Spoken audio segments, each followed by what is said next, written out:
And there's one man who is going to take this state of New Jersey to the next level, to show New York across the street, Mom Downey's New York City, how it's actually done in the United States of America. And that's this man, your next governor, Jack Turley.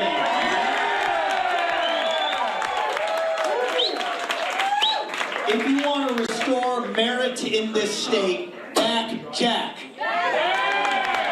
If you want to bring down costs in this state, back Jack.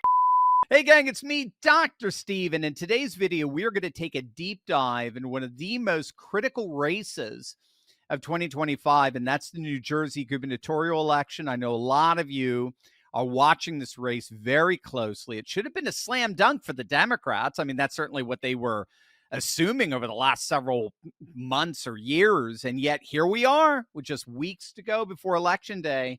And the Republican, Jack Turley, is absolutely crushing it. The race is neck and neck. And our guest today is, as he always is, on the front lines to flip, in this case, the Garden State red for the first time in decades. Joining me is our good friend, Cliff Maloney, CEO of Citizens Alliance and founder of the legendary Pennsylvania Chase that helped deliver Pennsylvania for Donald Trump on that glorious evening of 2024. And now he's got New Jersey in his sights, and he's going to show you how you can be a part of, once again, making history. So, Cliff, welcome back, my friend. Great to see you again, as always. Appreciate you guys having me. Love the Turley Nation and love to be here. Well, we love you, man. So let's dive right in. You've made a very bold prediction that New Jersey is indeed winnable for Republicans. I think we had you on just a couple of weeks back, and we're talking about your personal relationship with Turley. And you think Jersey we can flip it red. What are you seeing on the ground that's giving you that kind of confidence?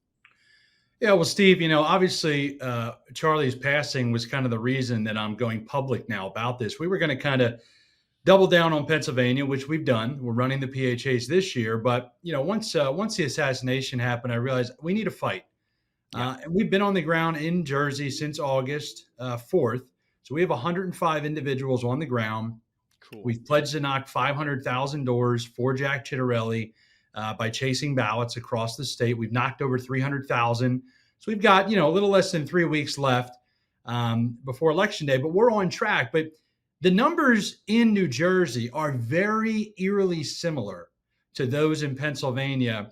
And if you compare the 2021 race in New Jersey for governor to the Pennsylvania presidential of 2020, they're also very similar. And so what does that tell us? Jack Turley is going to win Election Day handedly.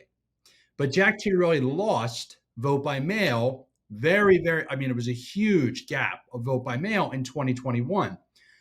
And so there's no secret to the playbook here. We have to make Jack at least compete 5 to 10 points better in vote by mail, and then still have turnout on Election Day. We do that, Jack Turley becomes governor of New Jersey. Yeah, it's amazing. It's absolutely, and you and I are, well, I'm in Delaware, but we're Pennsylvania, we're Philly regional fellows, and so yeah, I've been watching Jersey forever now. My father grew up in Jersey. It just seems so ripe for the taking. It's working class, Latino, Gen Z, the very coalition that's just been amassing for Trump. Trump came within just over 5 points of taking Jersey. If I recall, 100%, isn't it 100% of Jersey County shifted red in 2024? Am I right on that? It's either all of them or all but one, but I'm pretty sure it was all of them in Jersey. In PA, it was all but one. Yeah, all but one. Delaware County, don't bring it up. It's a sore subject for me. That's right. Hey, dude, I am in the real Delaware. We didn't help out at all here, but and we've been crushing it with voter registration. If I recall, there's like 220,000 more Republicans in New Jersey than there were in 2021 when Jack came within 3 points of taking out an incumbent, Phil Murphy. So can you tease that? Yeah, tease out what all of that means for the next few weeks here. Yeah, so first let's start with this. Polling is tightening in a good way for Jack. And a lot of this is honestly, because I'm Mikey Sherrill. Okay, Jack's run for governor before. Most people in the state know who he is, Yeah. but Mikey Sherrill, she's like Kamala Harris. The more people get to know her, the more people that hear her policy positions and see how she's just not authentic, the more votes she loses, right? So a lot of these moderate Dems or independents that are like, I'm not going to vote for a Republican, and they're going to vote Democrat. Well, now they're looking at the name and they're like, I don't know if I like that deal either. So she's got plenty of baggage. The big scandal with her not being invited to her Navy graduation. Right. Or She's got insider this, trading. tripled her net worth, right? Yeah. And then you take Jack. Done a couple events with them now. We were just out at Wildwood for a big event with Jack Posobiec and Scott Pressler. And I tell people, Jack is decent. He interacts well. He's a likable guy. And I think 2024, we all learned with Harris versus Trump, because of the current access to individuals and media, people are dying for authenticity. Yes. Right? They want something real. And so not only are polls closing, not only is the registration moving in the correct direction, not only are we doing better right now at mail-in ballot requests than they were 4 years ago, but everything's kind of moving with some momentum. So I'd much rather be Jack right now than her, but that doesn't mean he's winning. I have to be clear about this. We have to work harder. We have to do what we do. We have to execute, but we're at least moving in the correct direction, which gets me excited. Yes, right. At least we're up above and beyond the I think even both 2024 and 2021 mail-in ballot numbers, as I understand it, percentages. So let me give credit to the Pennsylvania Secretary of State, who I never give credit to. PA, you can look at data that is per day from 4 years ago, from 2 years ago on requests. Right. New Jersey, it's kind of interesting, but like they don't give out as much information. So what we have is we know how many requests were made by party in the 2021 all elections, since COVID. We know the returns by party, but you don't know, like even how somebody votes, the method. In Pennsylvania, they do a really good job at giving you crosstabs. So I knew in 24, I could look at how many vote by mail ballots came back for Joe Biden versus Trump. New Jersey is a little tougher, but what our numbers show is this. Jack got roughly 22 to 23% of the mail-in against Murphy in 2021. Doesn't that sound familiar? Yep. That's where Trump was against Biden in 2020 in PA. And so our math is, if we can bump it 8 to 10 points. Yeah, 30%. I remember that for PA. Yep. Yeah, if we can get there, I said 30% on your show plenty of times was probably a win. I said 33% was a guaranteed win. And I think those numbers are going to hold pretty true. Now, to warn everybody, we still have to turn out on election day. And I'm not saying I don't get any credit, for that. But obviously our focus is the vote by mail. And the one really, really good positive for Republicans in Jersey, we have early voting. We don't have early voting in Pennsylvania. We have vote by mail and election day. Jack competes. It's pretty much 50-50 on early voting. And so there's going to be different methods here. But what I want to be held accountable to is when we go into election day, whether it's vote by mail or early voting, because we're going to encourage early voting at the door as well. But we need to rack up enough votes so that when we get to election day, the delta, there's enough room or it's close enough that we can make up the difference. Yeah, you crushed the firewall. That's what we didn't do in 2021. We didn't do it in 2020. And you made all the difference with that in 2024 in Pennsylvania, where you basically neutralized the firewall that, it got Fetterman in 2022 as well. Oz couldn't overcome that massive, what was it, 800,000 vote lead. It was just impossible. And you could have that's the brilliance of your strategy. What do you do? So you're doing 500,000 door knockings here.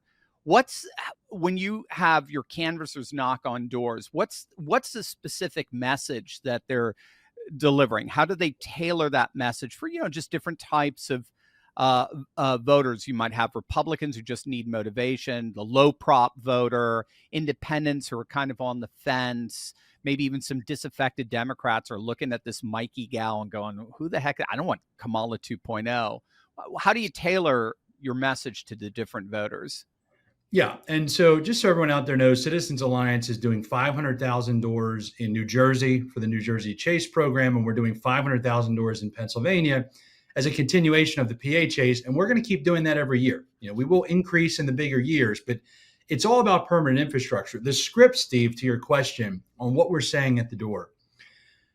Pennsylvania and New Jersey, New Jersey, one of the biggest issues is the cost of energy, electric bills. It really is something that has just skyrocketed under Democrat leadership. And so that's become a huge motivator at the door. But let me remind everybody, I'm not talking to swing voters. I'm not talking to these people that are moderate Dems that maybe agree with us on the Second Amendment.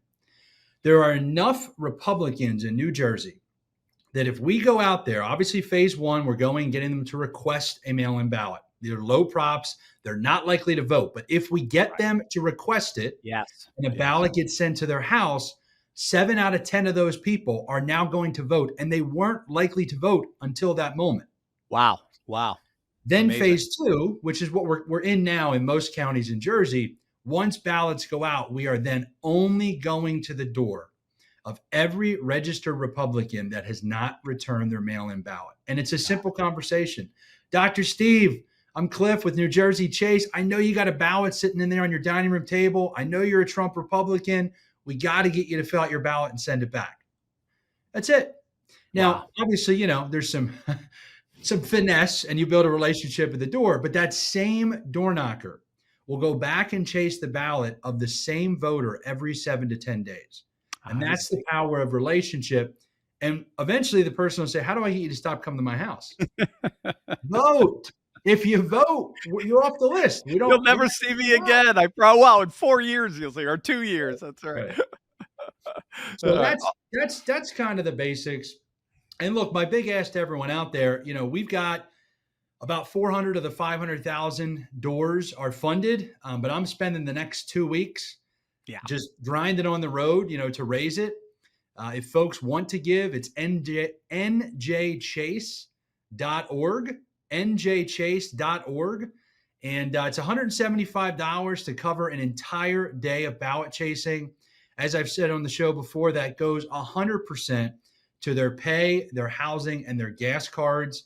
And look, I got to tell you, Steve, your audience was one of the main drivers for us raising the funds to sponsor ballot chasers and win PA. And I have a funny feeling that a lot of folks are going to step up. And if we flip New Jersey, which nobody thought was possible a year ago, we're going to have this audience to thank for that.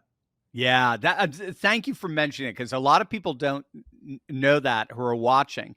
But you guys out there, every time I get together with Cliff, he always talks about that. He's like, look, I do Bannon, I do your show, and you guys are just over deliver here. So let's do that again for flipping Jersey, for Cliff's New Jersey Chase now, just like the Pennsylvania Chase. So we got the link down below, so you can donate to New Jersey Chase to help flip Jersey.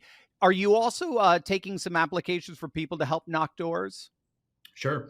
If folks want to, they can apply. And anybody always, I say, look me up on X at Maloney if you want to reach me directly. But yeah, Steve, I need 3 things. That's all I ever need. I need candidates to support that are pro-America, America First patriots. I need money to fund the operations. And then I need door knockers, right? Yeah. So you might laugh, but typically candidates are the hardest thing to find, depending on where we are. But yeah, I always tell people, if you can step up and run, great. If you can come out and door knock, great. And if you can't, sponsor a door knocker. 175 hours is an entire day. Isn't that awesome? That's it, gang. 175. You sponsored a day of door knocking for one of the door knockers. Again, we flipped Pennsylvania doing this. We can flip New Jersey as well. So make sure to click on that link below right now. Before you forget, do it now, and make sure you give some support to New Jersey Chase. Lastly, what do you think about the implications of this race, particularly in Jersey, but also in Pennsylvania as well, with the Supreme Court justices? What do you think the implications are for the 2026 midterms? I think it's going to be a battle in 2026. I think right now, though, we're learning. Like people ask me, what are you guys doing in Pennsylvania? Are you doing the retention races? Well, look, yes, at every door we knock on, we're telling them to vote no on the Supreme Court, Democrat justices. And by the way, expectations on that, we're on all in. That's a tough one. It's only happened one time in the history of Pennsylvania where a judge wasn't retained, party's not on the ballot. So I'm not trying to lower expectations, but I always like to be transparent with any patriots out there so that they're not thinking, oh, we're going to win by 30 points and then we lose by 10 points and people are like, what happened? It's going to be very tough. A lot of Republicans, unfortunately, they won't know they're Democrats and they'll vote to retain them. It's just how it works there's no party on the ballot. So the big thing though, Steve, that I think your audience will understand is this year we are very focused on congressional districts 7, 8, and 10 in Pennsylvania. Now, an audience member might say, well, why would you do that in an off year? They're not on the ballot. Because that's what the Democrats are doing. You are developing habit in the top 3 swing districts. These are top 3 out of like the top 10. They're all in it nationally. And 3 of them are in Pennsylvania. They all were won by us by less than 5,000 votes out of hundreds of thousands of votes cast. If I add 1,500 or even 2,000 people that are low prop that don't vote, but they vote this year, they are absolutely going to vote next year because they're developing the habit of requesting the mail-in ballot, sending it back. They're doing it each year. Oh, this is normal. It normalizes the experience for them. And so we've got tons of local races. We're trying to elect 1,000 judge of elections. We've got a lot of cool things happening this year, but it's about building permanent infrastructure. So when we get into the midterms next year, we're not behind the 8 ball and Shapiro's just kind of walking all over us. Yeah. And we all know you love Josh Shapiro. One of the best. That's for sure. The good news is, I don't know if you've seen, I know you have, but the polling for 2028, the guy barely draws 1% or 2%. I think Kamala was getting more support back in 2020 than he's getting. He's just, the Democrat Party is so insane right now, they wouldn't even think about nominating somebody like that. And they got Grease Monkey Newsom anyway to take his place. But we'll see. We'll see for a VP slot. All right, so we got 2 elections going on. Click on the link below to support Cliff in any way that you so choose. Cliff, if you had to prioritize it all, or are we doing Jersey as your kind of the number 1 priority, and then Pennsylvania? Are you looking at them equally? Yeah, so I mean, we've still got money to raise in both states. If folks want to give to Pennsylvania, phchase.com as always. But the reality is, Steve, New Jersey, PA, a lot of the donors stepped up early because, we've got credibility in PA. Exactly, sure do. Breaking through to Jersey. We're almost to where we need to be. I got a couple $100,000 left to raise. And this is my pledge. I am going to raise it. I'm not going to leave the road until November 5th, after the election on the 4th. But anybody that donates saves me some time in the car. I can focus. I can get out and knock more doors. But New Jersey or Pennsylvania, the chase continues. Yeah, the chase continues. And gang, we've talked about this in video after video after video. Jersey is the next to fall. Pennsylvania is going red, and Jersey is the next Pennsylvania. Then we'll talk about New York eventually at that point as well. But what an amazing thing it would be to finally flip Jersey. I mean, really MAGA territory. It'll be absolutely amazing. Cliff, you are absolutely amazing. We got the links down below. We'll all make sure to be helping you out and supporting you so that we can make history again, just like we did back on November the 5th. So thanks so much for everything you're doing. I love Pennsylvania Chase. I love New Jersey Chase. It really, dude, you are saving this republic. It's absolutely incredible stuff. Well, Dr. Steve, I appreciate you. And like I said, the audience here, I'm not blowing smoke. When we came on the show and we were struggling in PA to raise money, and we probably had maybe even 1,000 Turley Talks listeners, unique donors that stepped up, whether it was $5, some were given $5,000. Yes. I just really appreciate you have diehard true believers that understand the principles. They understand real work, not all the noise. I'm very appreciative. So thanks again for having me on. Oh, absolutely. You have your family here. You're always invited. Always an open invitation. Cliff Maloney of Pennsylvania Chase and New Jersey Chase. Click on those links right now. Let's get this done, gang, and let's flip New Jersey red. God bless, Cliff. Love you, man. Take care.